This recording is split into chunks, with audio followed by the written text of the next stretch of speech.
વરસાદને લઈ હવામાન નિષ્ણાત અંબાલાલ પટેલની આગાહી। હજુ ગાજવીજ સાથે વરસાદની અંબાલાલ પટેલની આગાહી।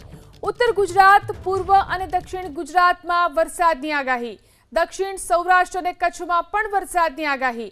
7મી અને 8મી જૂન દરમિયાન પણ વરસાદ વરસી શકે તો 15મી થી 20મી જૂન વચ્ચે પણ વરસાદની આગાહી। આગામી 72 કલાકમાં કેરળમાં ચોમાસું બેસવાની શક્યતા પણ તેમણે વ્યક્ત કરી। ગત રાતે ભારે શક્ત પવનના તોફાનો સાથે મોડી રાત્રિના ભાગમાં સખ્ત વરસાદ ત્રાટક્યો હતો। હજુ પણ વરસાદની શક્યતા છે। ખાસ કરીને વરસાદ ઉત્તર ગુજરાતના ભાગો, મધ્ય ગુજરાતના ભાગોમાં વરસાદ થવામાં હતો। આજે પણ લગભગ વરસાદની સ્થિતિ ઉત્તર ગુજરાતના ભાગોમાં થવાની શક્યતા છે।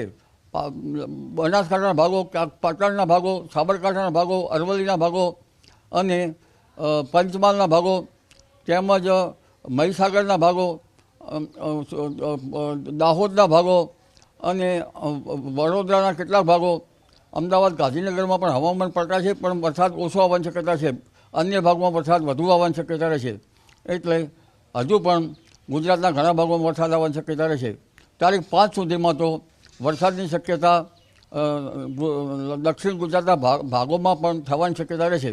એટલે હાલમાં વરસાદ જોવા જઈએ તો દક્ષિણ સૌરાષ્ટ્રના ભાગો અને ઉત્તર ગુજરાતના કેટલાક ભાગો અને લગભગ 3 તારીખ સુધીમાં તો ગુજરાતના મહદ ભાગોમાં ગાજવીજ સાથે વરસાદ થવાની શક્યતા રહેશે।